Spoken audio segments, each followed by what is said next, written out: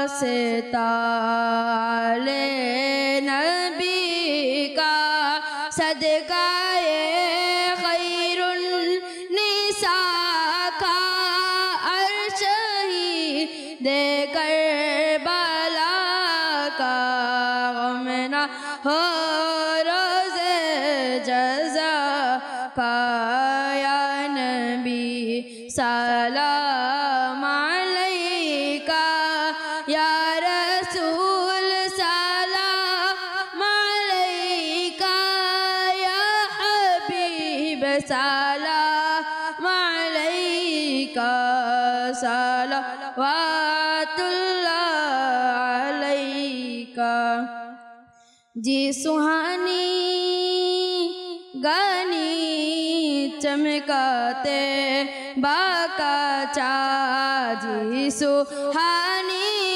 گانی چمکاتے باکا چا اس دل افرو جیسا پہلا کوثرا مصطفیٰ جانے رحمت پہلا کوثرام شمع بج میں ہدایت پہلا کوثرام ڈالو دی کلمہ میں عظمت مصطفیٰ کلمہ میں عظمت مصطفیٰ سیدی اعلی حضرات پہلا کوثرا مصطفیٰ جانے رحمت پہلا کوثرا شمع بج میں ہدایت پہلا کوثرا ইসলামী ভাইরা আসুন আমরা মজলিস শেষের দোয়াটা করে নিই আসসালাতু ওয়াসসালামু আলাইকা ইয়া রাসূলুল্লাহ ওয়া আলা আলিকা ওয়া আসহাবিকা ইয়া হাবিবাল্লাহ سبحانك اللهم وبحمدك لا إله إلا أنت أستغفرك وأتوب إليك سبحانك اللهم وبحمدك لا إله إلا أنت أستغفرك وأتوب إليك سبحانك اللهم وبحمدك لا إله إلا أنت أستغفرك وأتوب إليك الصلاة والسلام عليك يا نبي الله وعلى آلك وأصحابك يا نور